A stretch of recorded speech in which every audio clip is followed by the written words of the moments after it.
Good morning, Nigeria, and welcome to Daybreak, reaching you live from the nation's capital in Abuja. My name is Ayuba Ilya, and we are super excited to have you join us on the show this Tuesday morning, actually.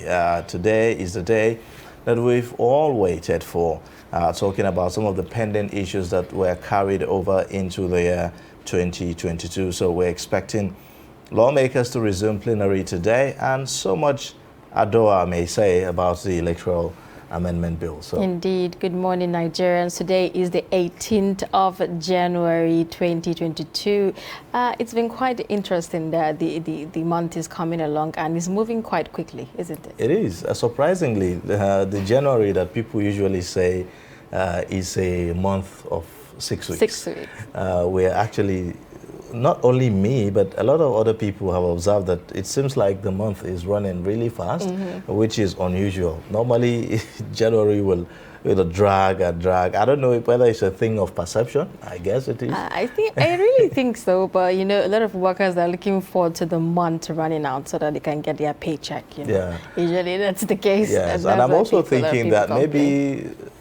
Well, maybe boys were careful enough not to bam and chill with the big boys, as they say, you know, during the festive period. So perhaps maybe that's why there's still some money in the accounts. So less chilling with the big boys. You don't get to feel the hardship that is usually associated, you know, with the month of January. Well, today we'll be looking at quite a lot on the show, and yes, we'll be talking about inflation rate. Inflation rate rose to 15.63% in December after declining for 8 straight months. And then the immediate task before the National Assembly today will also be looking at the pending discussions about the electoral bill, like I said, and then the issue of politics, zoning, restructuring, and the likes will feature today on the show. We'll also bring you perspectives on the stories that are on the front pages of our newspapers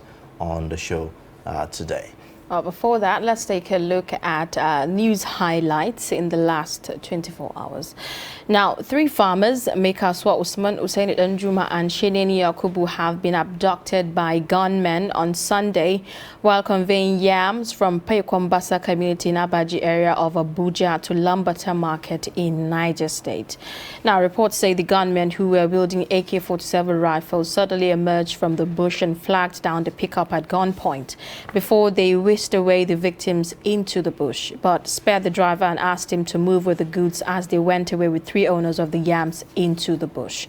The village chief of Gulida, Chief Abubakar Sardona, who confirmed the abduction, decried incessant abduction of his people, adding that farmers are worse hit by activities of bandits in the area.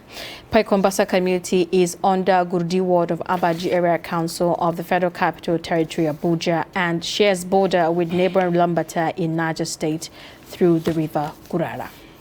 Now, still talking security, bandits operating in Gando Forest in Bukuyum local government area of Zamfara State have written to 9 communities asking them to pay their levies or face deadly attacks. This is coming a few weeks after bandits massacred at least 200 people in Bukuyum and Anka local government areas, burning down 5 villages, killing many residents and mutilated their bodies.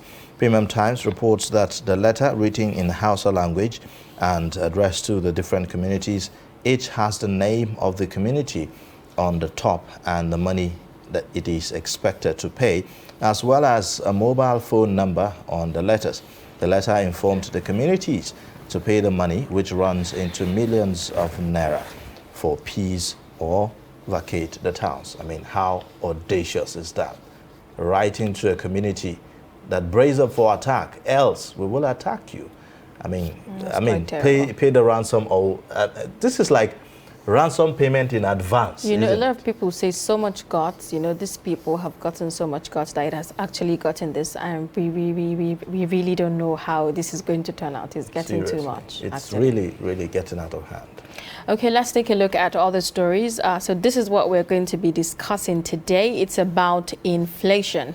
Now, the Nigeria Bureau of Statistics says Nigeria's annual inflation rate rose for the first time in 8 months after recording a consecutive fall for that long. Now, the Bureau announced this on Monday, explaining that the inflation rose to 15.63% in December 2021 compared to 15.40% in November. The Statistics Office said the prices of goods and services measured by the Consumer Price Index increased by 15.63% in December 2021 when compared to December 2020, which is 0.13% points lower than the rate recorded in December 2020 at 15.75%. Now, driven by a continued surge in food inflation, the NBS said food inflation, which is the composite food index, rose by 17.37% in December 2021, is now down by 2.19% points when compared to 19.56% in December 2020. Now, later in the course of our discussion, we're going to be breaking this down because a lot of people will be asking. All of these percentages are quite, delicate to understand. True. Well, up next, let's take a look at the events that made history on a day like this in our world. You know what they say, those who do not know history are doomed to repeat it. So, take a look.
Well, there you have it. Today in history, very, very important facts. Now, one of the oldest institutions in Nigeria, University of Ibadan, started there. The first courses back in 1948, just even pre-independence, isn't it? Quite very, very interesting. It makes me so proud to see things like this happening. And University of Ibadan is one of the oldest universities we have in Nigeria, and it has actually let out quite amazing, intelligent, and beautiful professionals from their university. A lot of them doing exploits all over the world. Also, back in 2002, the civil war ended in Sierra Leone. I mean, we know how much the people of Sierra Leone suffered, as a result of that civil war. A lot of times, people killed in large numbers and all of that. Thankfully, that ended back in 2002. And I think that the country has moved on. Yeah, it has, and it's quite very, very interesting.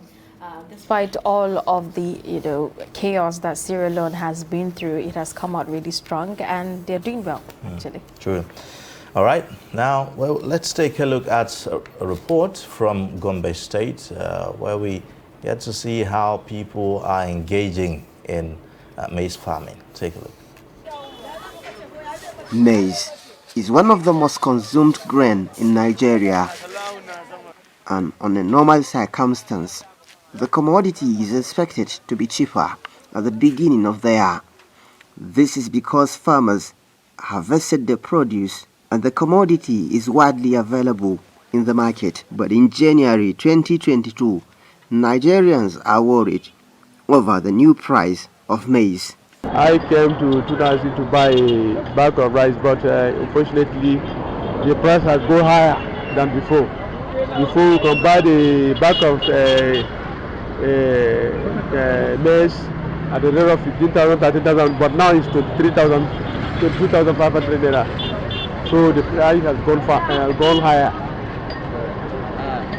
What is your call to the market? I go to the market as to please look into it and consider the masses. Price of maize is skyrocketing even in this winter period. I am now from the market. A bag is between 25, 23 and 24,000 naira. And it was cheaper even during the rainy season. People are suffering. May Allah help us. Grain dealers in Tudun Hatsi market say a bag of maize is not up to 25,000 naira. To farashin masara dai yanzu abinda ake sai da ita ana sai da ita 21,500. Price of maize is between 21,500 naira and 22,000 naira. It doesn't matter if it is a new harvest or old one. On the reason for the hike in the price of maize, the grain dealer has this to say: you know, everything changed in this life. And now companies buy the produce in tons. Before, we used to sell to few people, but now, even if it is 10 trucks, they will buy it all. That's the reason for the hike in price of maize in Gombe State. We don't know for others. In the last few years, Nigerians have been battling high cost of living, especially as they witness inflation in food commodities. From Gombe, Ibrahim Ismail reporting for Trust TV. Well, there you have it. Surprisingly, food items such as maize are such high costs. It's really something that one cannot comprehend. This is not good for the common man. You know, maize is supposed to be one of the cheapest, or we used to know it to be one of the cheapest, grains to have access to. But it's really sad that it has become this way. And I really don't know, the whole scenario around it and why there's so much hike in the price. I'm sure that the explanation may not be far from the fact that the farmers will say, well, we still buy fertilizer at a very high cost, and some of the other inputs used to grow the grains and all of that. So likely that's going to be the line that the farmers are going to be talking to you about. So we hope to see an end to all of this. From the records of what we are seeing, inflation rate is also now hitting 15%. So I don't know whether we're making progress or not. Experts will be able to say that. Well, let's take a look at the dailies on Daybreak this morning, and we'll begin with the Daily Trust newspaper. Quite interesting stories. The lead story talks about the electoral bill. Now, fresh dust over electoral bill as National Assembly resumes today. The story has the writers. PDP governors ask lawmakers to override Buhari, remove direct primaries, other contentious clauses. That's according to civil society organizations. We will consider all options, parliamentarians. And then you'd see also the story about inflation. Inflation rises to 15.63% after 8-month decline. So back to the woods, isn't it? Banditry. Police confirm 2 soldiers, 1 cop, 13 others killed in Kebbi. Then you see sit-at-home order. Gunmen attack traders in Enugu. At the bottom, below the pictorial, you'd see pay us 24 million naira or we attack you. Terrorists raid 9 Zamfara communities. Matawale meets Buhari, says banditry won't end soon. Also, the pictorial shows you members of the New York Police Department assist a woman as people gather for funeral prayers for the victims of the Twin Parks Northwest multi-level apartment building fire at the Islamic Cultural Center in Bronx, borough of New York City. The other stories below the nameplate there: cholera killed 3,604 in 33 states, FCT in 2021. That's NCDC. FG raises charges against Kanu from 7 to 15. Well, that's coming against the request of leaders of thoughts in the Southeast, requesting and appealing for the release of Nnamdi Kanu and seeking political solution. Then the next story, Shettima to Buhari, it's payback time for Tinubu. You'd find that on page 12. Well, I smell something here.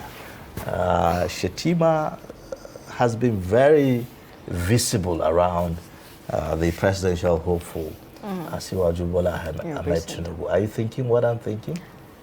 Yeah, I am as well. But you know, these politicians. There's a lot of fishy movements, around them, and you never know because things might just pop up. Well, let's not jump the cat and wait. All right. Well, these are the stories that made headlines on Daily Trust newspaper this morning. Okay, let's take a look at all the stories on The Guardian newspaper this morning. The Guardian newspaper is also leading with a story about the Electoral Act, and it states here, override Buhari's veto or delete direct primary. PDP governors tell National Assembly. And the writers there state, lament state of insecurity, poor strategies to tackle a menace. CSOs urge NAS to retransmit bill before Friday. Ask Buhari to assent within 1 week. We will aggregate opinions from consultations with constituents, says Senate leader. And other stories there you'd find on page 2, NSSF leads campaign against vaccine hesitancy with 1.6 million jabs in 3 months. You'd also find on page 3 on the Guardian newspaper, PGF DG resigns over APC convention. Governors reaffirm February date. Jupiter Investments engages the Guardian to promote high-end real estate in Lagos. You'd also see Ohaneze Ndigbo woos North to support bid for 2023 presidency. And on page 33, on the law page section, Ubani sues federal government, others over forced vaccination of civil servants. Federal government amends Kanu's charge to 15 counts. You find the details of that story on page 3 on the Guardian newspaper. And you'd also see the story about inflation. Hard choices for monetary authority as inflation rises. We'll be taking a look at that issue later in the course of the program. And you find the details of that story on page 2 on the Guardian newspaper. These are some of the major stories you could find. All right. Now let's take a look at the Punch newspaper this morning. The lead story there says National Convention. APC governors propose February 26. Musa Al-Makura lead in party chair's race. You see also below that the riders, February still realistic. Caretaker panel will announce exact date, says Forum. Party looking towards defunct CPC members to occupy chairmanship seat. There we go again. You'd see also National Assembly worker falls, dies, colleagues suspect cardiac arrest. Wow. The next one there says 600 women groups converge on Abuja for Bello's presidential bid. Ekiti court sentences dismissed soldier, other to death for armed robbery. At the bottom of that, Oyo panel combs settlements as Lassa fever spreads, kills residents. Hoodlums in army uniform kidnap 7 wedding guests in Ogun. Demand 60 million naira ransom. PNID bribe. EFCC amends charges. Ministry's ex-legal director remanded. At the very top, the stories that we wouldn't want to miss is the story about prison attackers mustn't leave to tell story. Aragbeshola tells NCO's officials, and then you see PDP governors lampoon Buhari on economy.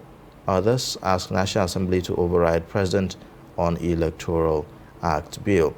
National Assembly may override Buhari's assent, says Senate chairman. Well, we'll see how that goes. Really, we're looking forward to the discussions today. These are the main stories on the Nation, on the Punch rather. Okay, let's take a look at other stories making headway on the Blueprint newspaper. The lead story there states, about a year to 2023 polls. INEC waits. Tension mounts over unsigned electoral bill.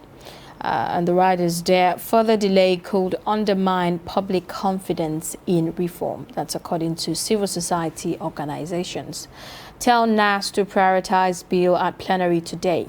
Wanted enacted to avert legal uncertainties. Raji San says no fear. Vetoing Mr. President not the best. Will review in line with constituents' opinions. This is according to the Senate. We're still hopeful, but may settle for extant laws if not signed. This is according to INEC. You'd also see delete controversial clause. PDP governors tells NAS. Well, we're going to see how all of these debates pans out subsequently. And other stories, COVID-19, FCTA begins no vaccination, no entry enforcement.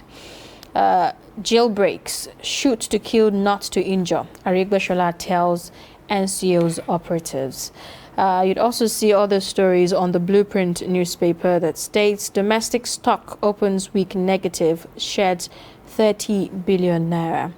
Ex-soldier, one other to die by hanging for robbery in Ekiti. You'd also see self-scrutiny. Editors take down hall meeting to Kano. For some business, First Bank rewards customers in Transact Win promo. NNPC batters 1.64 trillion naira oil for refined products in 8 months. Budget uncovers 460 duplicated projects worth 378.9 billion naira in 2022 budget. You'd also see on page 7, PGF boss resigns over APC National Convention crisis. And you also find the story about Tinubu not for Olympics, Shatima slams critics.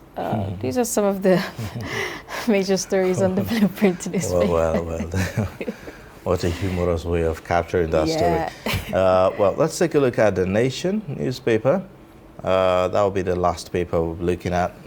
Witness relieves siege to Justice Odili's home. And then you see 3 suspects granted bail. The next one, we lost 58 people, not 200, to bandits' attacks, says Governor. Inflation rate rises from 15.4% to 15.63%. Kanu faces 8 new terror charges as trial resumes. You'd also see the story below the pictorial there, 2023, why Tinubu deserves APC presidential ticket by Shetima and others. The lead story talks about APC committee to release convention guidelines today. Buni briefs president on date. Party to decide mode of primary. Override Buhari's veto on electoral bill. PDP governors urge lawmakers. So this is what the stories on the front pages look like today. We have in the studio Sunday Michael, Deputy Business Editor, Daily Trust newspaper, in the studio. Good morning and welcome. Thank you. Good morning. Welcome to the program. Good morning.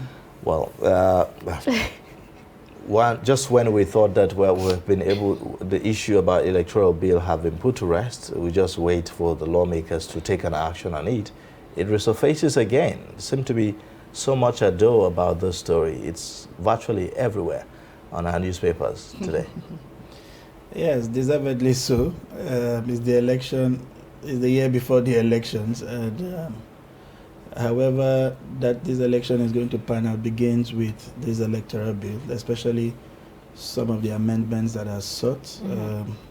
Remember, it's not just about the direct primaries alone. There's also the issue of the transmission of electronics voting, which is vital, you know, to, in a way, curb the incidences of ballot snatching and all of that, you know. So there are quite a number of things, a number of changes that are critical to how this election will pan out, as we have heard from several testimonies of the Independent National Electoral Commission. So everybody is interested in what becomes of that electoral bill. We have invested so much money, you know, trying to tinker with it, and it is also impeding on the level of preparations of the elections umpire, because you need to know what changes have been approved and what areas what you need to procure to probably make these things happen. So it's understandable, especially given that the presidential withdrawal of our rejection of accent happened very late in December before they proceeded on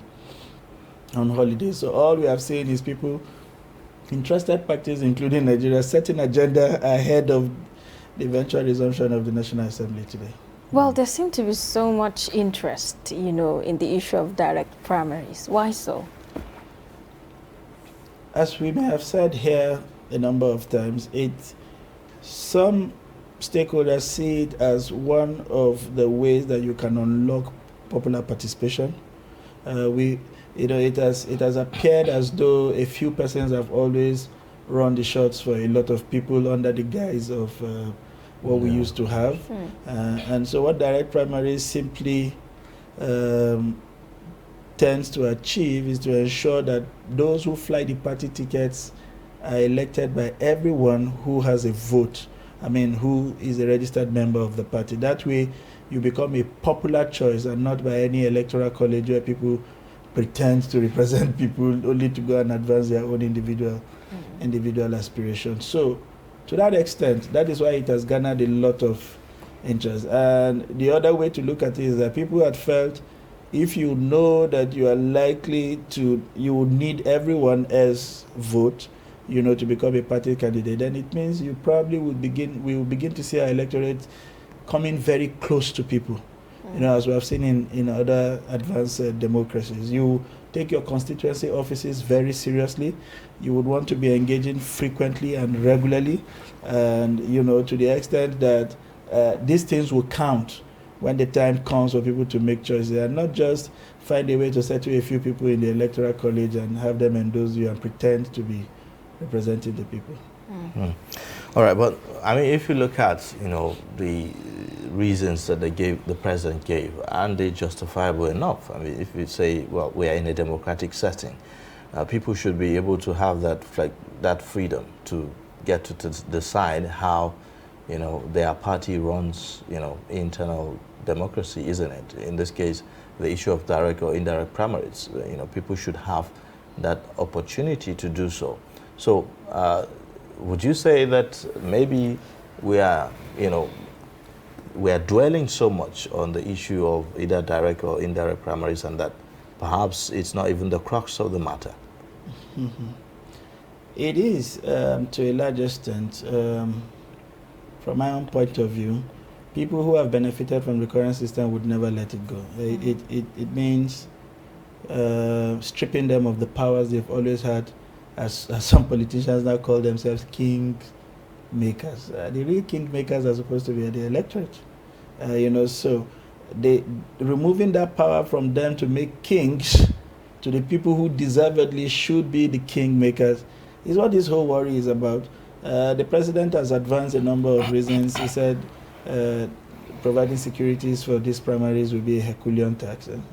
And then you start wondering, how then are you going to secure the actual elections, which will even be more complicated than this one, because they are just party affairs. I doubt in every state that you have party members that are bigger than the actual number of people who come out for elections. So I don't see how that should be a problem. And if we were willing to really make this work, there are several digital ways or forms that we can have these things without necessarily have people choked up a venue and all of that. So you cannot completely sweep under the carpet the concerns of the president, but whether, for me as a person, they are germane enough to throw that, because you cannot be talking about freedom in one fell swoop and then denying that freedom in another. You have always had the indirect primaries. Right. You've always had it. And we felt that it has with not the served. existing structure, Yes, isn't it? I thought that with what we have now is a is a multi kind of approach to it, in that parties are allowed to conduct either primaries, direct primaries, or not. Conduct direct primaries or have their candidates by consensus. The parties have always chosen the consensus candidate. And somehow you and I feel that it has never truly reflected some of the, I mean, you see a lot of candidates going in for a primaries. Deep down inside, or some of us know the pedigree of these candidates, but they just never make it past the party because there are interests within the party that do not align with what you and I think. And you know, it has always foreclosed the chances of people, and that is why some people call politics a dirty game. It really doesn't give any. The whole idea of collegial systems or a consensus candidate is not fair. Because who decides the consensus? What basis? We don't even know what the criteria are. They just come out and they say it was the unanimous, as they say in the National Assembly, if you support this, say, hey, everybody hides under the cover. You know, but when you now ask them to defend their choices individually, why do you have to second this motion? Why do you have to advance this motion? They start struggling to explain. But when they have to shout a hey, you just hear the hey. You know, so that's what happens at the consensus level. The consensus doesn't hold anybody accountable. It's just a unanimous decision, and people just hide under it and push out a candidate. Whether or not we like it, it becomes a party's choice and becomes the only person available at the election. So you are left to choose between two evils, you know. Okay. Yeah. Now, you know, I'm really very curious. Wouldn't, you know, further delay, you know, in signing this bill undermine the whole reform process in the first place? Absolutely. It then shows you why the concerns are mounting about why the National Assembly, upon resumption, should treat this with dispatch. And that is why for some persons they feel going the route of vetoing the president may just throw up a lot of clog in the wood. We cannot have wholesome changes at the same time. The electoral reforms will always come up for amendments as we approach subsequent elections. That what could be best is there are areas of contention. We have come to know what these areas of contention are. Just expunge them, maybe in a committee of whole instead of going back to the various committees of the assembly. In a committee of whole, adopt what you have expunged, you know, and send back to the president without so much work. It's basically just expunging what you don't want and send back the document in whole, since he has identified that those were his concerns. And remember, during the presidential, what would I call it? No, presidential briefing, what would I call it? The presidential address, you know, through a number of medium a fortnight ago, he did mention that if those contentious areas are expunged, that he is willing to send the electoral so that we can make progress with some things and then keep the others in abeyance. Maybe when we are done with 2023, before we go into those state staggered elections, we can then have those and begin to experiment with state elections and see how that works for the federal elections. Now, do you think that this other sections of the bill, or other amendments in the bill, for instance, the electronic transmission of result, do you see that as something that could augment, you know, for the direct primaries that that didn't pull through, perhaps by making the election more credible and all that? Yeah, so you see, the various amendments are supposed to impact various aspects of the elections. You know, so the use of beavers, the transmission of results electronically are supposed to check other aspects of the electoral process that we have found fault with. You know, I mean, imagine somebody in the interiors where you have to go through the mountains and cross waters, do that to come and file a result. Anything can happen. I mean, with the electoral, the transmission of result electronically, right there before party representatives and witnesses to the election, these things are entered and captured and sent to the central server, which then updates the result automatically, right? While we await whatever papers we assigned to come. So if you like, hijack the papers, we already have a synchronized result, you know, within our system. So it kind of discourages people from wanting to tamper with those sensitive materials, knowing fully well that whatever you do on the road probably doesn't change the outcome of the result. So it brings some level of sanity and integrity to the process, but that is just at the point of result collation. The whole question of direct or indirect primaries impacts how the candidates themselves are chosen. You know, people think that whatever had been the practice in the last 20 years of this journey had robbed some party members of participation, you know, equity, you know, in choosing who becomes the flag bearer of an elected. All right, now a lot of discussion also ongoing about the APC convention. You know, there have been, you know, back and forth here and there between governors and other members of the party and all that. Do you see that in looking at the timing, there's some kind of correlation between, you know, the passage of this electoral bill and that convention, maybe in terms of decision making or in certain areas? Well, I like to think that's a contributing factor, but there are more germane reasons why they don't want to hold it. For political watchers, it's all geared towards 2023. Everybody is trying to play smart. The major political parties, they have not paid me to advance them in this light. I just basically second guessing each other. Everybody thinks there are political calculations that are up in the air, and everyone is waiting for the other person to make the first step.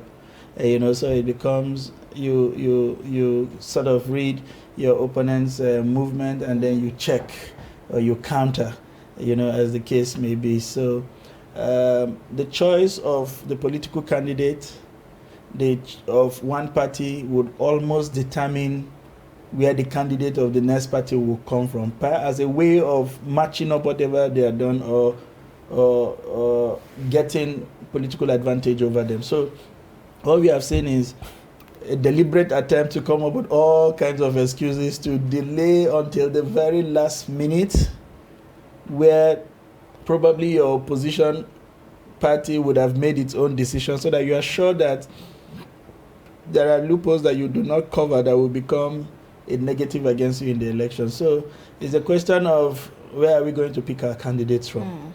Where are the other people picking their candidate from? Who is a match for this candidate? What other political calculations do they have? How can we counter it? And how much time do we have so that we don't put ourselves out too early and begin to get serious bashing? It leaves us no time to make any amendments and probably leaves us completely bruised ahead of the election. They know there are lots of interests, and they think that throwing themselves in the ring very early would leave them seriously bruised. So that is the bottom line of all of the gymnastics that you have been saying about. But the opposition, I mean, the major opposition seem to be taking the bull by the horn already.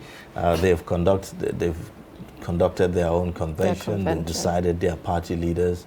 You know, even though we've not seen those that are going to be running in the presidential election declare officially. They're also urging, you know, lawmakers to override President Buhari's, you know, hope. The truth is, even within the party, there are dissenting voices. For instance, the governor of Benue, as veracious and outspoken as he is about the activities of the president, does not support the direct primary. He doesn't support it. So it does. The fact that they have spoken as a group doesn't exactly imply that every one of them stands with those decisions. So we know this permeates the various worlds. Even in the APC, not all the governors are in support of that, because they think some persons who have some kind of influence with the party are going to, you know, take advantage of those. So it is neither here and there. They are choosing their own party leader, but they are not in the same crisis as this ones, because people are doing a lot of calculations. You know, they think the party leaders always emerge from an opposite direction from where the presidential candidate would always going to come from. So they are thinking, if they do this, it becomes clear, you know, who this party leaders are. But we can see from the people who are contending largely in the APC where the direction will, I mean, it's going to come from one of those candidates anyway. So if you begin to judge from that, then you can begin to say, okay, the thinking really is that the presidential candidate will come from the other side of the country. Now, beyond where those calculations, there are several other underlying factors that they need to get right. And these are some of the things that is causing the delay. Every other thing they tell us is just it's fine. politics. Well, we really hope this turns out True. more positive note. True. Now there are other stories that are quite very interesting and captivating as well. The issue of jailbreaks. This just states here: shoots to kill, not to injure. Arik Beshala tells NCO's operatives. Are you on that? Studies were they even shooting before? Because the jailbreaks have happened with tremendous ease. I mean, it feels like these guys just go to the gate of the jail and just open them unhindered and free people. That's the way it has felt. We have not. I mean, from what we see from the movies, well, that may just be a movie. It has never imagined a daybreak that will happen and within an hour they have gained access into freed people. And no. It has to be fierce. There has to be so much resistance and firepower from the guys who protect the jail. So much so that, I mean, you could travel from Abuja to go and provide cover for a place like Lokoja, for instance, if there were sufficient resistance. What are the use of all these helicopters we have everywhere anyway? What are the use of all of these electronic gadgets? We don't see, when we really need these things to come through, we don't see them. It's like we see fire service vehicles everywhere being serviced every time, but when the real fires come, they don't move. So we have not seen sufficient resistance to now begin to be excited about a shoot to kill or shoot to injure. I mean, where are the ones they have shot and injured before you now start talking about? Every time this attack happens, they are always caught unawares. So the question for me would really be rethinking our prison system altogether. The locationing, the reinforcement, the emergency response system, and the backup plans. These are all vitals. And then begin to even think of mounting surveillance cameras several distance away that even gives you a clue that something is going to happen. We don't wait until they have sacked how many prisons in Nigeria before you start saying shoot to kill. I mean, talking about clue, and the lack of resistance that we've seen. I mean, we have terrorists now writing to communities, asking them to pay, millions of naira, 24 million naira. Otherwise, they risk being attacked. I mean, so much guts. What does that say about, our proactiveness and, the audacity of criminals to even, carry on attacks? The audacity, for me, is the word. But our information minister said the fact that they are demanding taxes doesn't mean they control the places. But the audacity, it's crazy. This is akin to parallel government, if not a complete takeover. And I don't need to shock you, the people will pay. Remember the same Zamfara community or another Zamfara community telling us only a couple of days ago that they've paid over 100 million in ransom. So I think this is even a softer way of saying we don't want to pick you, just bring the money and everybody, it's fine. You're paying the ransom in advance. Yeah, more like all of you are in captivity, just pay us what we asked for so that you are fine. And they could do this brazenly because of the absence of governance. If the people feel protected or there's a security outfit they could run to or feel protected by, they won't panic.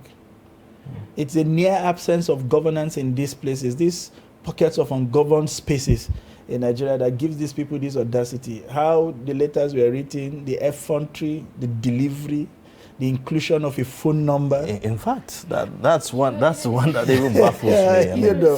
It tells you how daring. And we read these things with levity, like it's so serious. You now understand why people are not in the farm. You now understand why inflation figures have to go up. You now understand why we are talking about maize, why the prices have to be what they are, because volumes are dropping. Everything is a function of demand and supply. The less the volume in the market, the few that are there would naturally skyrocket. It's bottom line. With this, some would say it looks like these people in this community are finding ways to protect themselves, by just paying the ransom and being safe rather than just, Whatever you can do to stay alive is what this community are exploring. How long are they going to wait for government protection? Is it even going to happen? I mean, the sitting Protection that they governor are not said even sure yesterday whether it's that, gonna come. yes, the sitting governor was saying yesterday that this is not going to end soon. That's not encouraging. That is an admission of defeat. It's not going to end soon. So how long? What are you even doing to make it end anytime soon? You know, so these are some of the things the communities, and remember, it's not the first time they have been attacked. They've been hit over and over and over again. There are times when the communities made efforts to inform the government, and the people came back hard on them, you know, for betraying the confidence that they had. And so on a give and take basis, they will say to themselves, would rather do this and remain here than try to betray these people and get into worse trouble. I mean, the ones that have been ransacked from their communities that are in the IDPs, you know, the situation in the IDP is even more pathetic. You go there and see how 14, 15, 16 years old are getting pregnant by the day, how they are fed foods that you would not give your dogs, and all of that. They've seen those circumstances. They think with everything that is happening, they would rather remain in their villages where they have a symbol of freedom than go to places where their dignity will be. Okay, so briefly, I would like for you to talk about, you know, the inflation, but before that, I want you to, you know, comment on this budget. You know, budget uncovers 460 duplicated projects worth 378 billion naira. I mean, in 2022 budget. This is coming a few months after ICPC also have said that they've uncovered this sort of duplication worth about 20 billion naira, you know, and now in 2022 we have, you know, this, you know, in our records. Because you said briefly, would just move straight to what I think.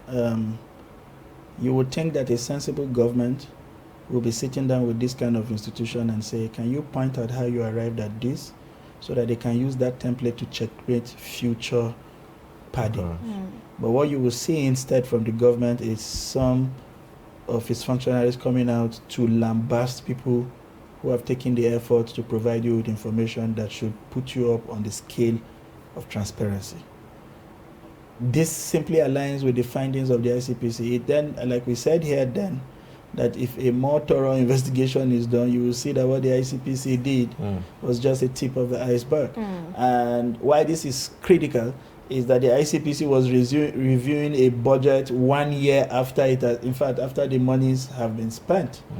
These guys are working on a budget that had just come into effect on the 1st of this year. This is just the 17th or 18th of the month.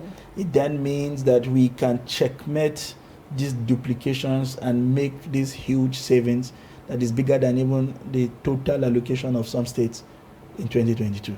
There are several states that have not budgeted up to 200 billion naira in a whole year. I mean, going into just merely duplication of budget, you know. So that for me is the way to go.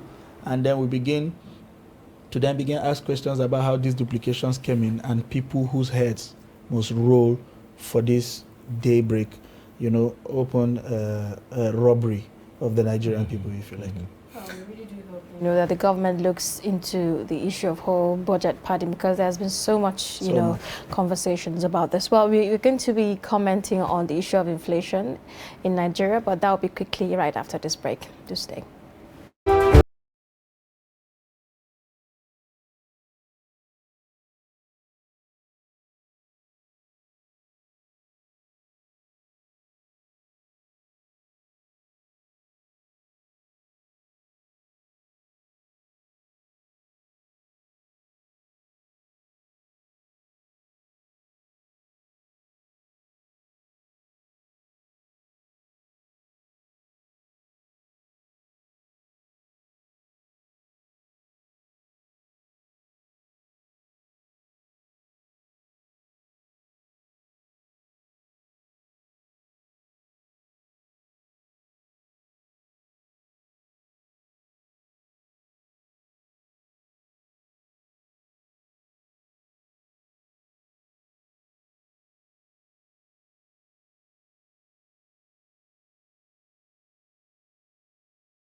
right, thank you for staying with us. You're watching Daybreak, reaching you live from the nation's capital here, right in the Trust TV's headquarters. Now we have in the studio Sunday Michael, Deputy Business Editor, is still with us, and he's going to be talking to us about the inflation rate. We've seen a slight increase, you know, in the inflation rate just after several declines. And now it looks like we're going back to the woods. What are your thoughts on this?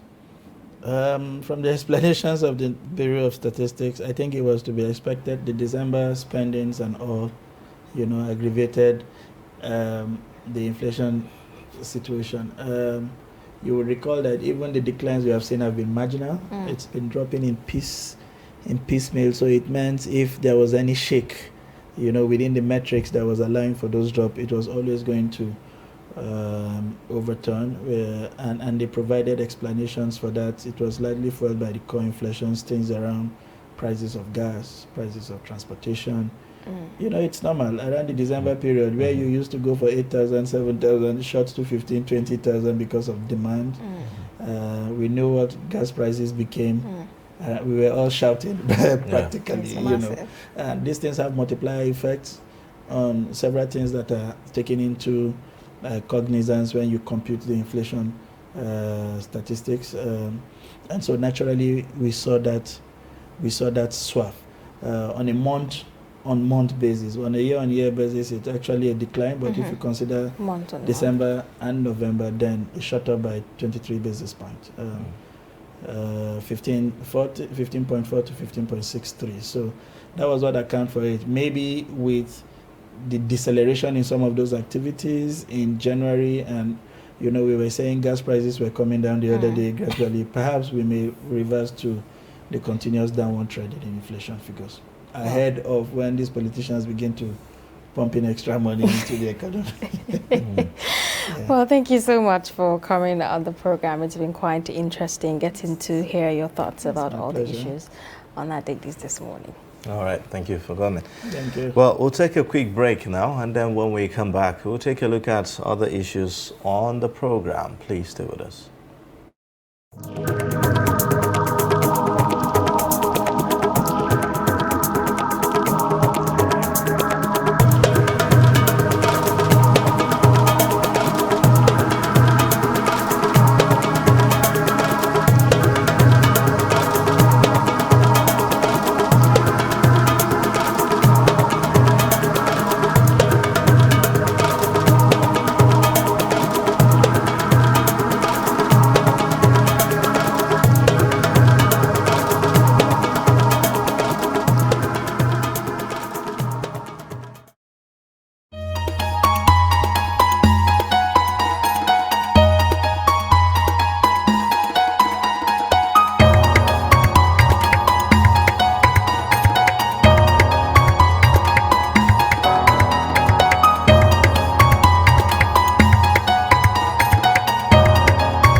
The National Assembly is billed to resume from the end of the year recess next week amid spending challenges such as insecurity, rising concerns over increasing hardship, unemployment, and pending issues around Electoral Act Amendment Bill, amongst others. What I want them to see as a priority when they return is the issue of insecurity. Because more especially we that are traveling on this Kaduna road, I'm from Yobe.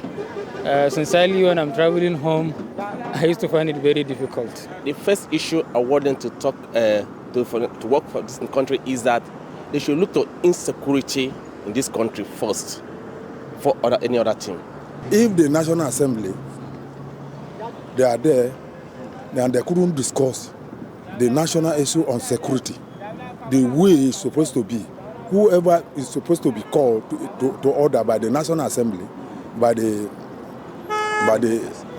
lawmakers, where are we? Though the National Assembly is saddled with the responsibility of making laws for the good governance of the country, in addition to other oversight functions, Nigerians say it is imperative for the lawmakers to prioritize the welfare of the citizenry. Times are hard and there is no employment. Things have increased and increased and increased, and they are not increasing salary. The poor masses are passing through hell. Hunger is too much. People complain there is no food. But the idea as our parents, they are the people that make that law. What I want them, the National Assembly, to do, uppermost, as a return, is to sit down and deliberate on this election stuff. That is the bill. That they should see what they can do for the president to ascend that bill. Respondents say the aim of electing the lawmakers to represent their constituents at the two chambers of the National Assembly will be defeated if they fail to guarantee minimum requirements of governance, such as securing the lives of the people and ensuring their collective welfare. Shafiu Suleiman, Trust TV News, Abuja. Well, there you have it, back to chambers. I particularly like, the title of that piece, isn't it? This time around, it's really nice to actually hear Nigerians having a say, anticipating what they want, the lawmakers to actually talk about as they resume. And apparently, from what we've seen, the discussion is about security, and security. Nigerians are concerned about the direction of the country in terms of, the fight against insecurity. I mean, when you see reports such as terrorists writing to communities, demanding them to pay some amount of money, otherwise they will be attacked, then of course it's something to be worried about. Now, while we talk about that security, while we discuss some of the ways that government can go around some of these issues, the discussion about the 2023 election is getting louder and louder. And so key issues are standing out. Issue of electoral bill amendment, issue of zoning, issue of party conventions, and the likes of them. And so we'll be taking a look at all of these issues as we discuss this now. Now, leaders from the southern and middle belt zones of the country have taken a stand on where the country's next president should come from. According to the leaders, the next president should be produced by the southern region of the country. Though the elders warn that any political party that does not zone its presidential ticket to the south should not expect support from the four regions. Now, zoning or merit, which is best for Nigeria? We have Ken Robertson, the spokesperson of Pan-Niger Delta Forum. He joins us here in the studio to discuss, the perspectives revolving around these issues. Welcome to the program. Thank you so much for this opportunity. Good morning, Nigeria. It's nice to be here, and I'm sure that this is an issue that we need to discuss very dispassionately. Right. Yeah, welcome to the program.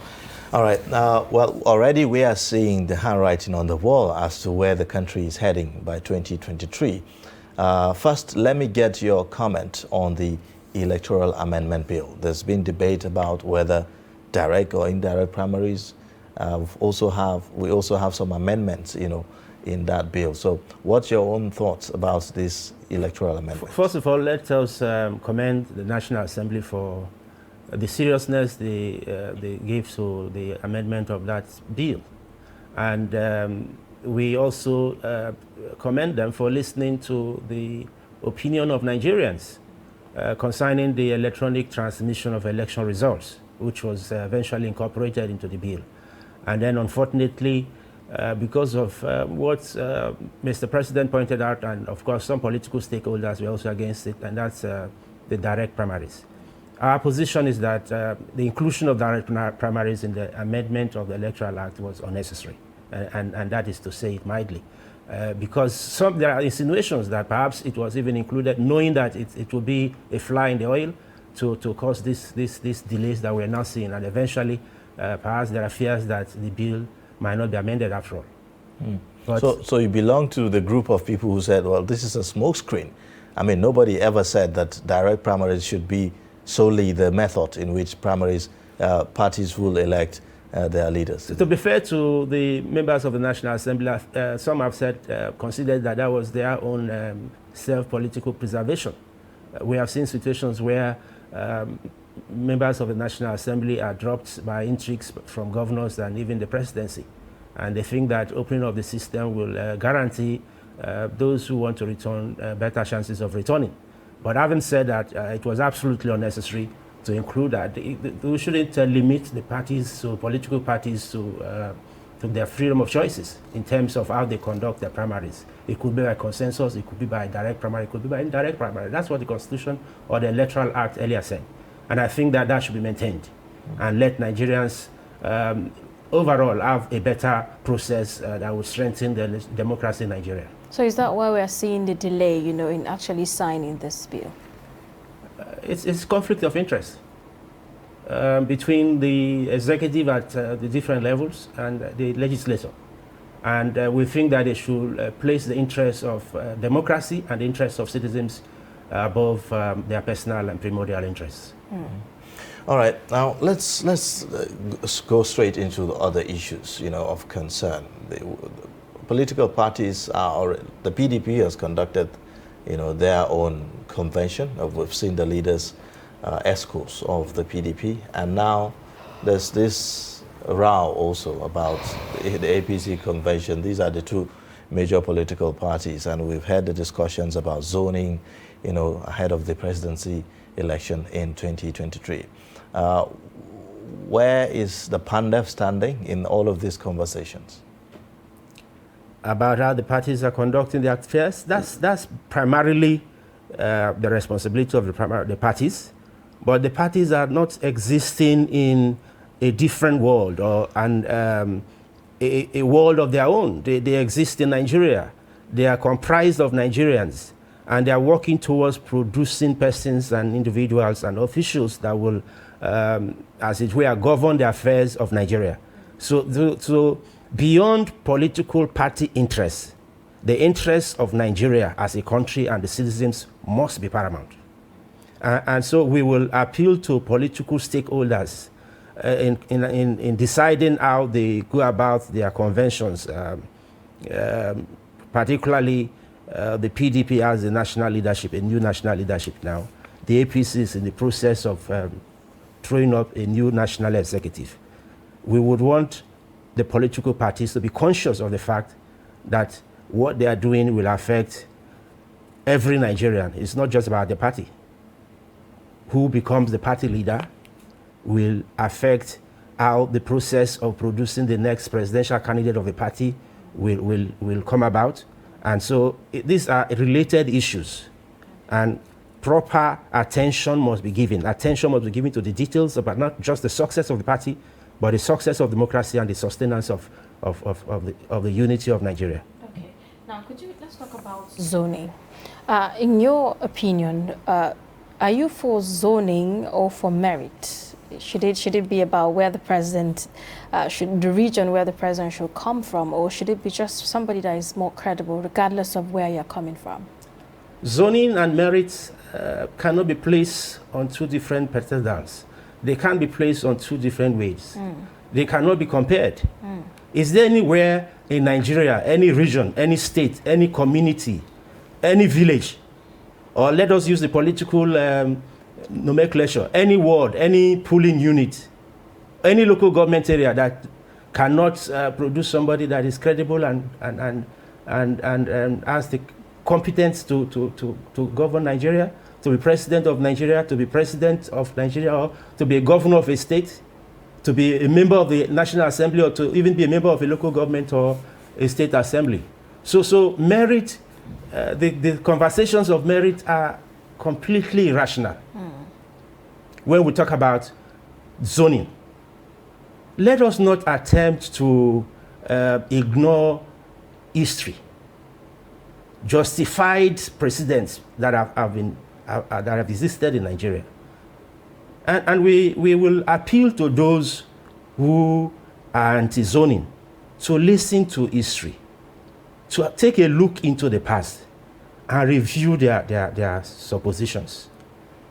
This conversation is unnecessary if we are sincerely and being very responsible now, decent people. We place too much on personal considerations. If we want a Nigeria that is peaceful, if we want a Nigeria that is united, we shouldn't be against zoning.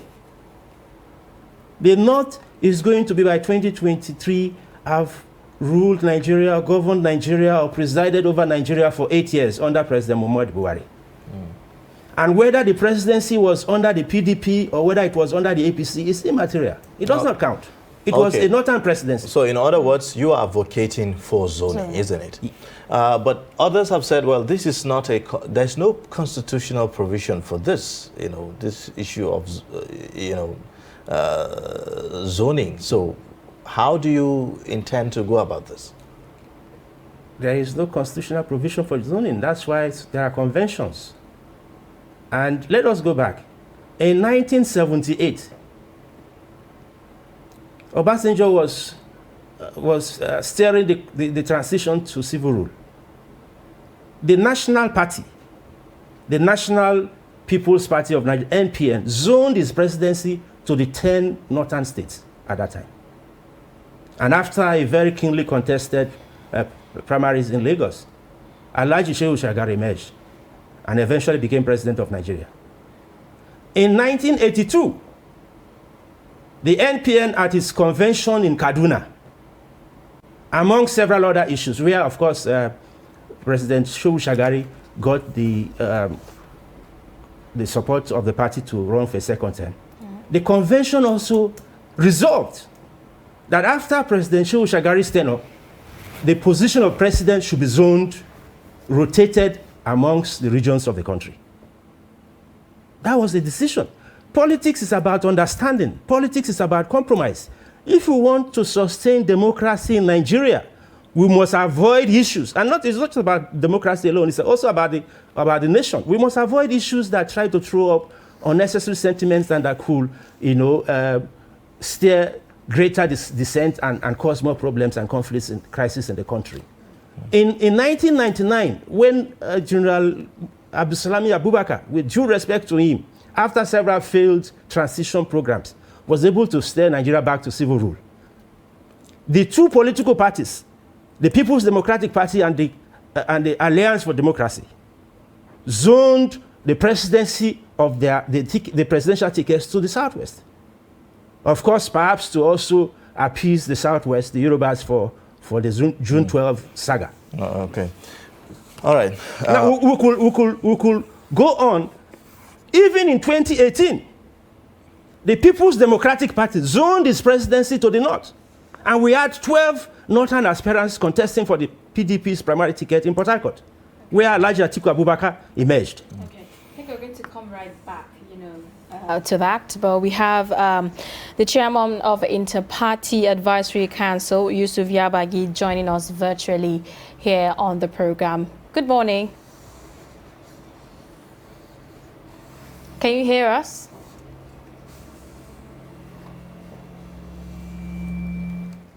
Good morning.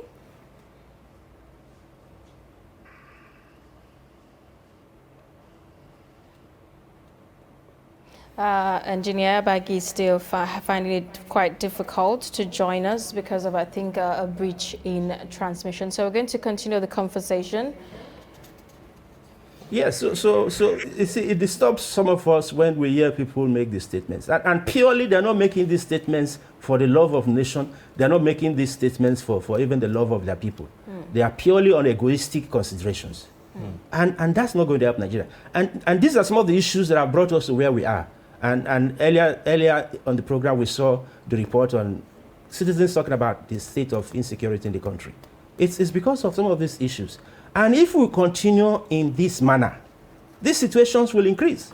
Well, I mean, why some people are saying that the issue of zoning may not be of help to anyone, is because some of the arguments that, look, there are leaders across Nigeria that are capable and that can do things, right? So we do not have to insist on these persons coming from a particular region, which is why they believe that it's why we are where we are today, because maybe in the past there was some kind of insistence that leaders come from a particular region of the country. So why are you... That is completely incorrect. And the point to be made and to be emphasized perhaps is that all the political parties have members from every local government area in Nigeria. Those against zoning, are they telling us that merit or credible persons, persons of integrity, persons of competence, are only situated in some particular areas of the country? No, why would anybody...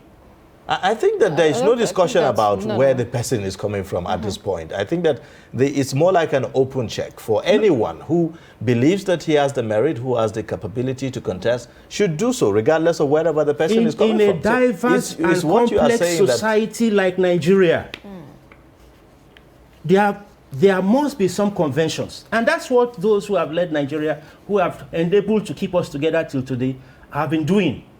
We cannot discard changing or attempt to change zoning or rotation of power.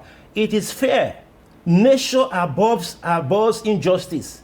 The sun does not rise in the east and set in the east. Okay. Now, in the course of your conversation, you talked about the rising insecurity, in the country presently. So are you saying, had it been presently, the president was not from the north, the situation would have been different? We've had pictures of people who have been kidnapped, who have been in the dens of these bandits or terrorists, as they have been tagged, make statements. And some of these issues are known. We promote nepotism a lot in Nigeria. We ignore fairness and justice and equity. And there can be no peace without fairness. There can be no peace without equity. There can be no peace without justice. If you say that some persons, because listen, Nigeria is not a banana republic. We are an organized society, although it's unfortunate that some persons perhaps want it to be so for their own personal gains. But we must understand that we're a country of diverse people. 774 local government areas, over 200 ethnic nationalities. So there must be models put in place to check dissent.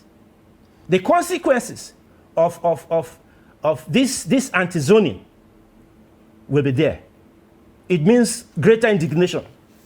It means greater dissent. Okay. And nobody should be under any illusion that what we are saying is not real. Okay. All right, well, we'll try to reconnect back to the national chairman of the Anti-Party Advisory Council, Engineer Yabagi Yusuf Sani, to give us his own perspectives on some of these issues. Good morning again. Good morning, and thank you for having me. All right, if you can hear me, just go ahead and tell us what you think about the electoral amendment bill. I mean, today the lawmakers are resuming plenary, and that discussion seems to, still be lingering. So, what are your thoughts as the lawmakers resume today? What would be your advocacy or the issues that you'll be putting on the table? Well, thank you very much. I believe that the lawmakers are representing Nigerians. They are from the various constituencies that made up the nation, the country called Nigeria.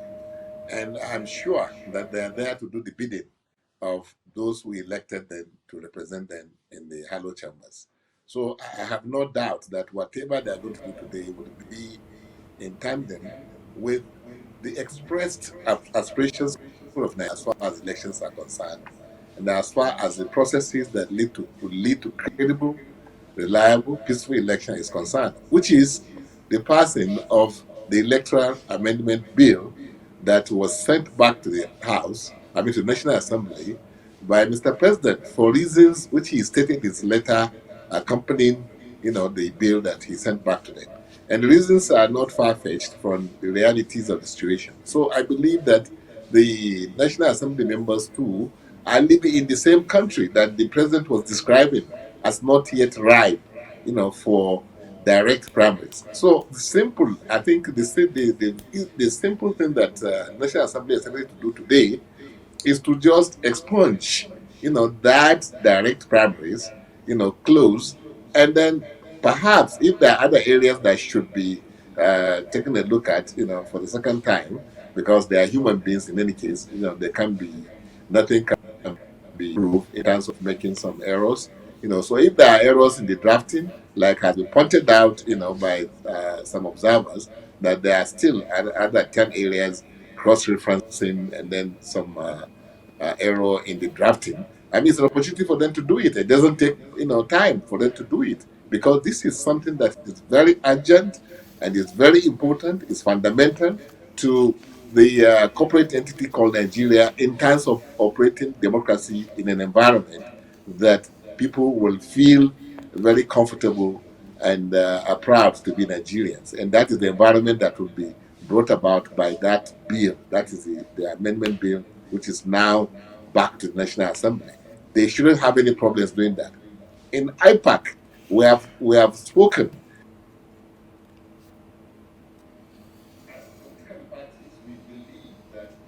The direct primaries is an ideal situation, but today we don't have the requirements. That is the environments that will guarantee that you have, the objective, of that bill, which is to have a peaceful, reliable, and credible election. We don't have those enabling environment, in place today. So that's why we are in tandem. We are on the same pitch with Mr. President as political parties, which I represent. That yes, we should continue to think about direct primaries, but not today, not now. And time is of essence. Okay, so how important are other sections of that amendment to the 2023 elections, and whether or not you are confident that this will pull through? Other bodies that we belong to, which says that, I think, is it 1 year before the election, you can't change the rules. So we have to make, haste, and please, get this thing out of the way so that Nigerians can begin to now enjoy democracy dividends as it's intended. So that's my submission, that the National Assembly, I'm proud of them because it's an ambitious bill, and it's good to be ambitious because we all aspire to have something that is near perfection. And near perfection will mean that you involve the people from the beginning of the process. If democracy is about the people, for the people, and by the people, I'm talking about democracy itself. So it's good that National Assembly members aspired to have something that will adequately take that into cognizance. But the time is not right now. Like also, not only in this country, direct primaries is never practiced anywhere in the manner and way we wanted to do it. Not even in America, that you can say have spent over 200 and something years now, and they are still operating delegate system. You go to every country, whether in Africa, Asia, Europe, you still find that they don't operate direct, primaries, in election. We did it in Nigeria, like if you remember, before this time. That was the time when President Ibrahim Babangida, introduced option A4, and then which was modified, later. In fact, even in the First Republic, we had direct primaries. People were queuing behind their candidates or the posters of their candidates. So it's not something new. But we could see, the errors in and then the results of such elections. So that's why even when President Ibrahim Babangida brought it back as a modified system, you remember that President Obasanjo did not allow it to should be brought back. When the Nigerians were clamoring that we should have Operation A4, Option A4, and the President, Olusegun Obasanjo did not allow it. He says no. So, and also Jonathan too, there were some amendments that came by the way of the Waste Panel, which says that National Assembly, the INEC chairman, should be appointed by the National Judicial Council. But Jonathan did not buy that idea. So there are some lofty ideas that, as citizens, we want, but maybe people who are sitting in the position to have more information than us, perhaps it doesn't make them undemocratic, because maybe for reasons like the latest one now, Mr. President came out with reasons why he's rejecting the bill. And we're on the same page with him as IPAC, that is Inter-Party Advisory Council, which is the umbrella of all political parties that are recognized by INEC in Nigeria. So you cannot really, National Assembly cannot, go ahead with this bill or override the president. It will not achieve the overall objective of the bill and of the aspirations of Nigerians. So what is important is that we should remember that we're all human beings. We are bound to make mistakes. Yes, we should have freedom to aspire to be something better than what we are. We should continue to do that. Like, quality is not a destination, it's a journey. So let's continue to improve the quality of the electoral process that we have in place today. But we can't say that we have arrived. Even if we have direct primaries, it will not mean that is the final. So that's my submission. All right. There's one other discussion that seems to surface each time we are in an electioneering period, and which is the issue of zoning. If you can hear me, I said there's one other issue that seems to resurface each time we're having discussions about elections in Nigeria, especially when it's about the presidency.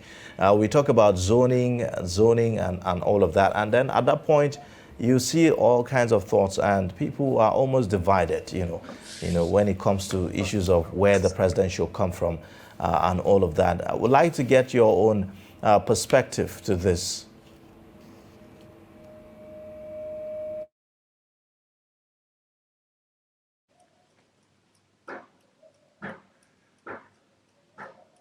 If you can hear me, I said there's this discussion about zoning that seems to resurface each time we are having an election in Nigeria, especially if it's presidential election, as to where the president, comes from. In one breath, we are talking about zoning. On the other breath, if it doesn't favor us, we talk about merit, and all of that. So what's your own perspective to this discussion?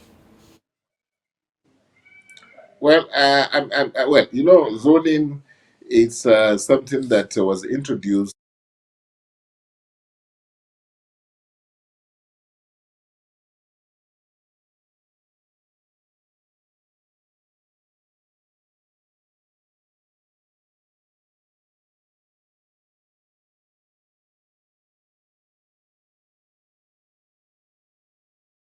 helps the average Nigerian, in terms of development, in terms of if the whole essence of democracy and democratic governance is about what you call dividends of democracy for the people. Zoning has not helped anybody. Take, for instance, what is happening even today. If President Buhari came by way of zoning, then look at what is happening in Katsina. Is an average Katsina man better than somebody from Yenagoa or somebody from Ibadan or Maiduguri or any other part of the country? No. In fact, if you look at it critically, you find that they're even worse off. Look at the military. They are one of the states that are epicenter of that unfortunate development of kidnapping, killing, raping, burning down places. So what can be worse than that? If you see, because you have a president for your home and you cannot be protected, not economically, not socially, not in any way by way of security. So that tells you that people who are killing themselves over zoning miss the point.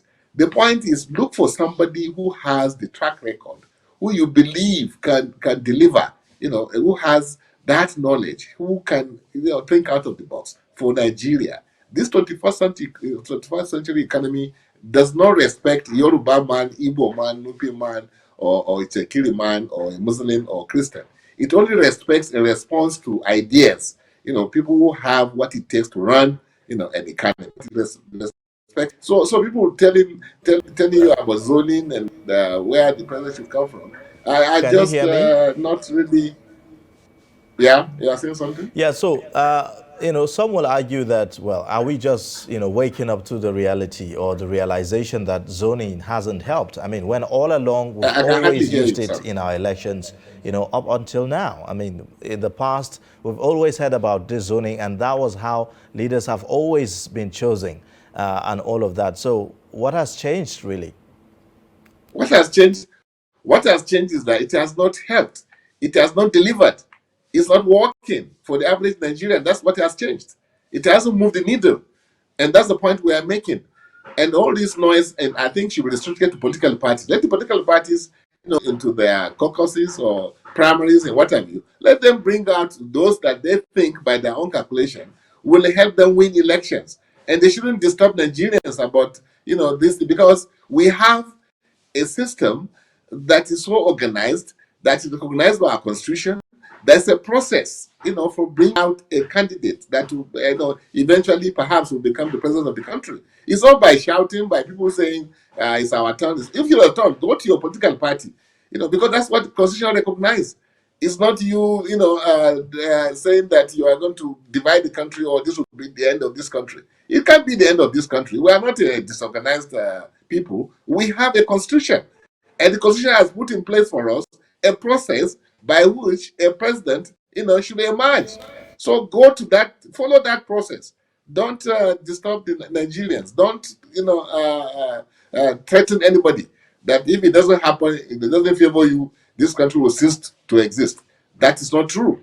We already have settled issues in this country. This country will continue to exist, whether or not the president emerges from any part of this country, provided that president emerges in line with the provision of the Constitution. What can you do? Nothing. So One of the I guests in the think what the studio, people, Mr. Ken calling Robinson, the for. spokesman of Pan Niger Delta Forum, PANDEF. Now, you've heard him. I mean, these are divergent views, that we are seeing. Now, for something that does not have a legal framework, what are the ways in which, we should go about it to make sure it happens? I enjoyed the thoughts of the engineer in his comments concerning the electoral amendment bill.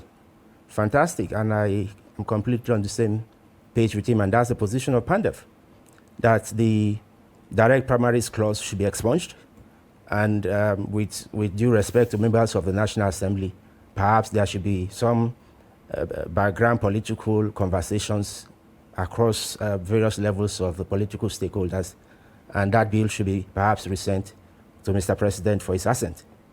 That's completely acceptable. But when we begin to talk about zoning not being the Constitution, it's with due respect, it's laughable. What is federal character? If we're talking about zoning being unconstitutional, some have said it's anti-democracy, why do we have federal character in our Constitution? What is federal character? Does that apply for elections of the presidency? It means balance. In a diverse society like Nigeria, there needs to be balance. There needs to be equity. Otherwise, we'll continue to have issues. Let engineer and any other person not be deceived. Okay, he actually said that we've tried zoning and it has not worked. Could you Zoning, just talk to us on instances where this has actually worked? It is not zoning that has not worked. Let me say this, and I say this on national television with due respect. There was a coup in 1966 that truncated the regime of Aguiyi-Ironsi. And our father, General Yakubu Gowon, became head of state. Let Nigerians, and we are not, this is not inciting anybody. The process that leaders have emerged, it is the problem is not whether it was through zoning or through merit. It is the process. Who are those that have governed Nigeria in the last 46 years and counting? Who are the persons? We have excluded some group of people. We have recycled people. It's either themselves or their proxies or their stooges. Okay, on that I would say, I mean, if you are talking about regional or kind of, regional ways in which leaders have elected. I mean, in the last, regime or administration, we had as a leader from the South-South region of the country that emerged as president, and he was elected.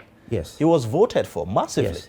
And through compromise. Through compromise. Don't forget. What are we saying, really? Don't forget through compromise. In 2007, the People's Democratic Party zoned its presidency to the north and maintained that position in spite of very spirited efforts by some southern politicians to truncate the arrangement. And this is known to all political leaders in the country.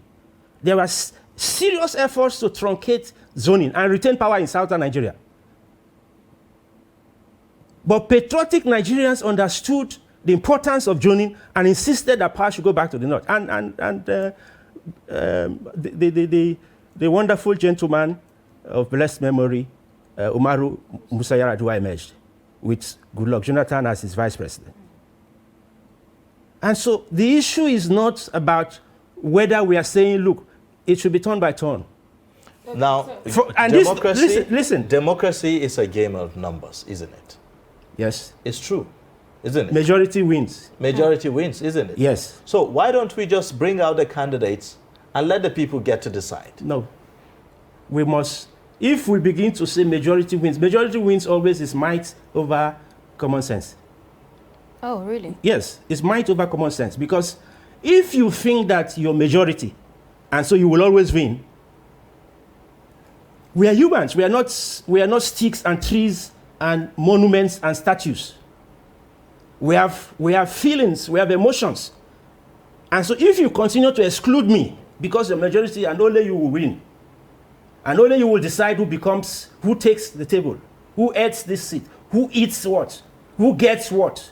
Okay, the consequences is indignation.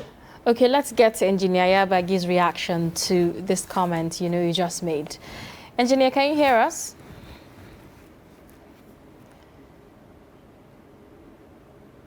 Are you there? Can you hear us? Okay, it seems we have a bridge, in. Okay, seems like Engineer is back. Can you hear us, Engineer?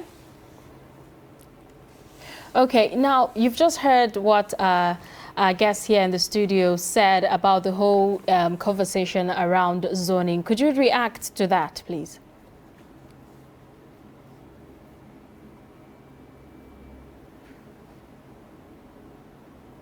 Okay, we're going to link up with Engineer Yabagi subsequently as the program progresses.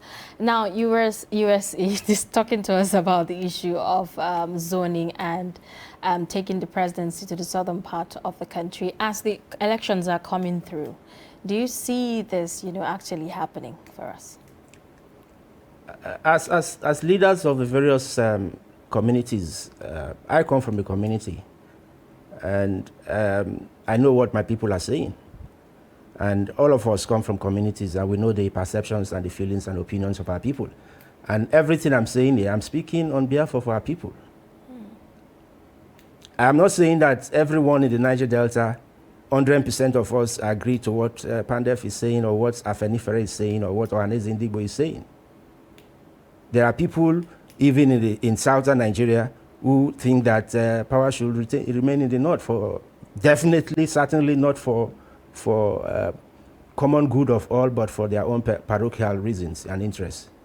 So our appeal to patriotic political leaders, particularly northern leaders, and we understand and we respect, we have people we respect in the north who have been there, who have stood for the unity of Nigeria, who have stood for the good of Nigeria, of course for the good of their people, but the good of your people, extends to the good of Nigeria.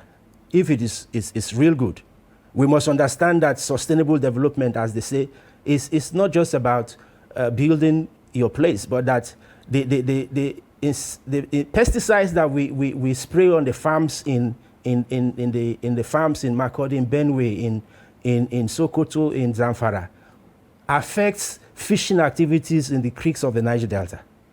And that oil pollution and all the issues in the creeks and the oceans of the Niger Delta could affect living conditions in Borno, in Sokoto, in Niger State. We are connected. We are one people. Nature has made it so, and by divine providence, we are here in Nigeria. And so it's important that there is understanding, that there is genuine dialogue with mutual respect. Right. Talking about connectivity, if we're to talk about zoning, this has to be done amicably. There has to be, a common situation where we all come through. In order for us to actually see this zoning conversation come to life, how do you think how can we go about it? What the ethnic nationalities that some have called troublemakers, what we're trumpet blowers. We hear and we see some things that some political leaders don't see. When you're focused, at times don't see some other things. If you're looking west, you can't see what is happening in the east. You might not even see what is happening in the north or in the south. So focus at times blinds. And so as leaders, we must go beyond focusing on just the winning of elections. We focus too much on the next election and on not what the next generation will become.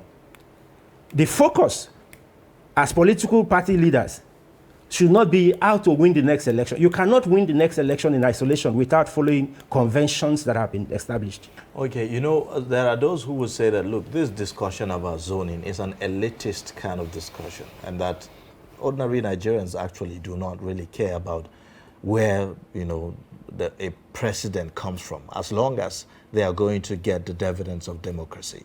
How would you respond to that? No, that's an error. It's not just about where the presidency comes from. It's where the local government chairman comes from. In the local government area, if one community perpetually produces the local government chairman, how will the other communities in the local government area feel? Or even in the families. If you continue to focus attention only on one child, won't the other children revolt?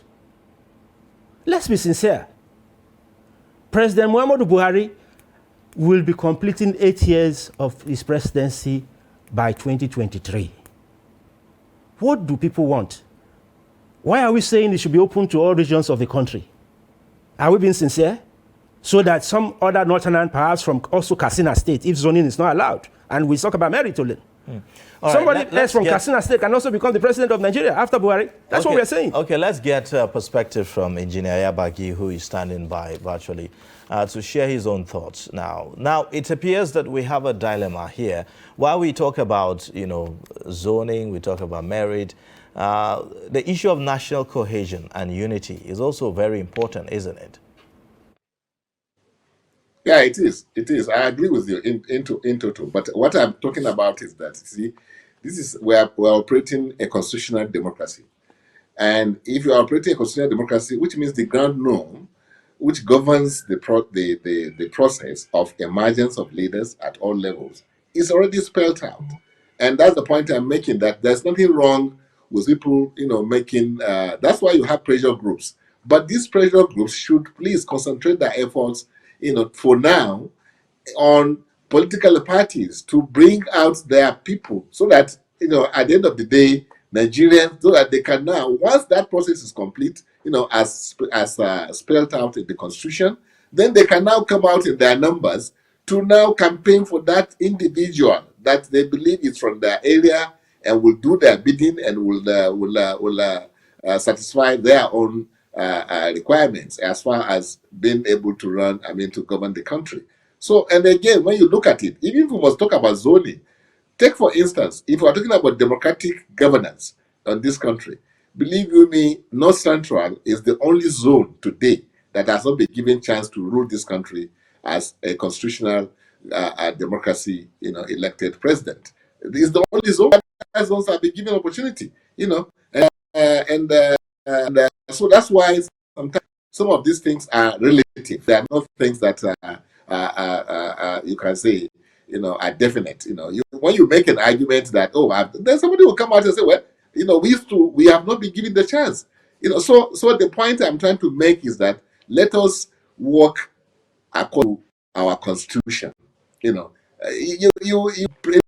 People are still thinking about 1999 when the military was in charge. The military was the one handing over power, and they came out to say that this is where we want the power to go to because we are still in charge. That's why in 1999 you had all the political parties picking their presidential candidate from one zone, one part of the country. It was dictated to them by those who at that time were still in charge and were the ones that will hand over power. Today, the power is with us, we politicians, we civilians. So we should do what we have in our own, constitution as to how a person emerges to become the president of this country. So doing otherwise will be calling for chaos. It will only land us in some other, problems that, as a nation, we should have any business with at this point in time. So let's do things as matured, people, as people that know, our laws, and that people that respect the laws. Don't create crisis for Nigerians, an ordinary Nigeria, who at the end of the day, believe you me, does not benefit from some of these things we are talking about. We should talk about how do we deliver that dividends of those dividends of democracy that in average they feel the impact of government. That is not happening now. It's not in our narrative. Why? People are talking about how can I become the president, or how can my brother become the president, or how can somebody who practices the same religion as me becomes the president. It's not how do I develop this economy that is so fabulously blessed. We have so much, as a nation, as Nigeria, in terms of resources, in terms of human capital and everything. So you wonder, when are we going to grow up that we will start thinking about, not how to develop the economy, but how to make somebody to become a glorified empire, in the emperor, in the scheme of things, because that's what we're talking about. We're talking about electing an executive, president that will work for Nigerians. We're talking about somebody that will say, oh, okay, that's my brother there. He's the president. Whether he knows how to do it or not, that does not matter to you. So let's focus on the right things. That's what I'm talking about. Nobody is saying that, the cultural organizations or should not campaign for their people. They should. That's what democracy is all about. You have the right to come and then campaign and ask to be elected. But that this country will cease to exist if we are not given opportunity. Ken Robinson also, I would like to get your comment. You do not seem to have confidence in the political process to represent your interest, in these elections. You seem so sure that if we talk about, not having the zoning and that the space should be open up for everyone to contest, and the choice of the people should emerge, you seem to be so sure that it's going to be from the north. Why do you have that view? Nigeria is evolving. We are a developing country.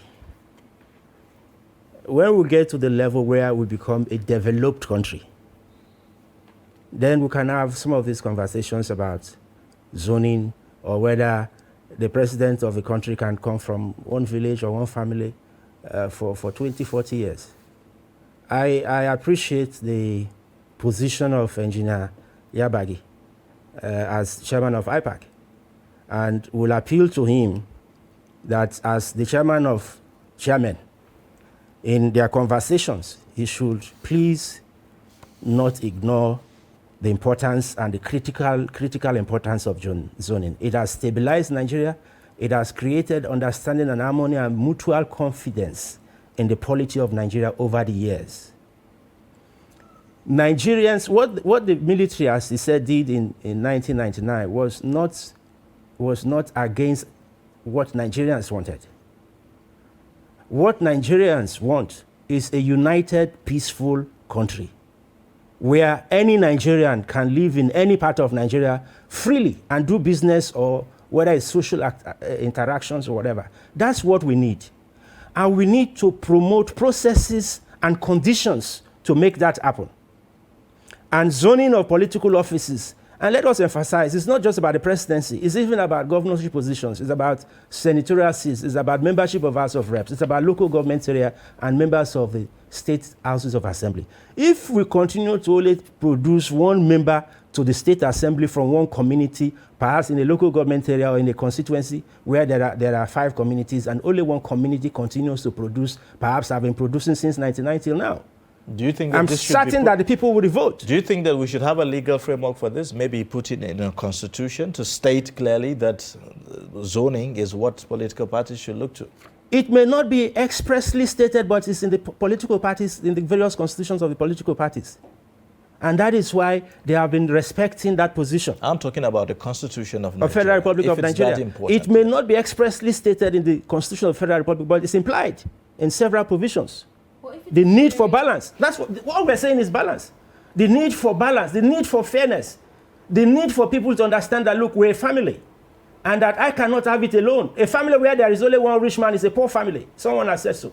Shouldn't that come through political participation, and the political process of engaging with other sectors? Yes. What we are doing now is sending a reminder to the political stakeholders that please, calling their attention to the fact that this is critical. Let's not ignore it.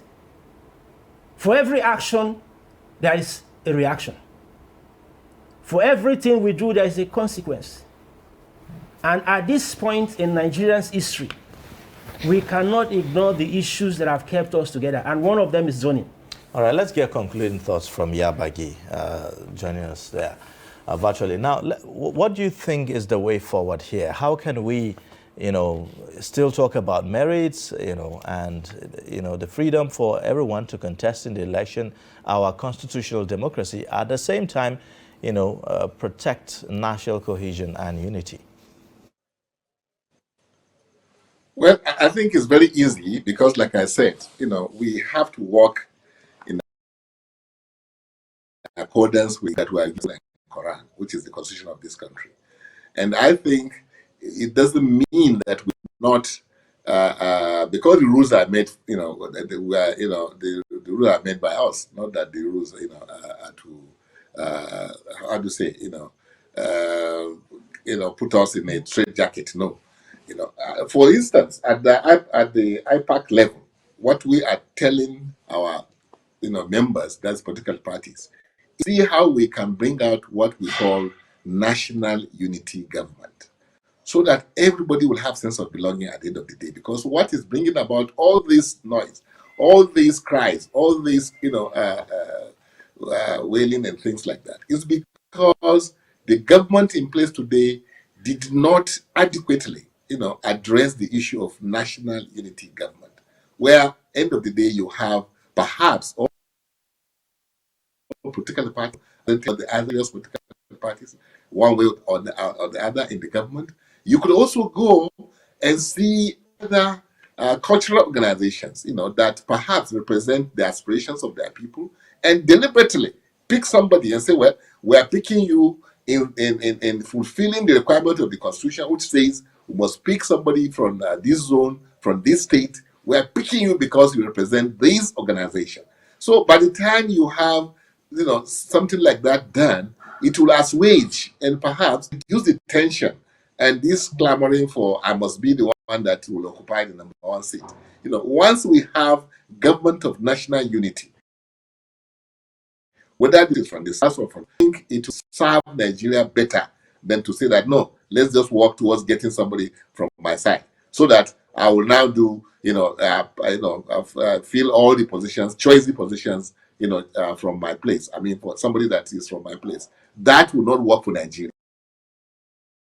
That's so much for your thoughts on the program and for joining us here. National Chairman of the Inter-Party Advisory Council, Engineer Yabagi Yusuf Sani, who is also the National Chairman of the Action Democratic Party. Now, to your own concluding thoughts, on this discussion today, what do you think, is the way forward here? I mean, national cohesion, yes, very, very crucial and very, very important. At the same time, we have a constitutional democracy. So where do we strike the balance? The Constitution is about national cohesion. That's all it's about. The Constitution, for instance, the picking, the appointment of ministers is stated to bring about spread, to bring about evenness, to bring about balance.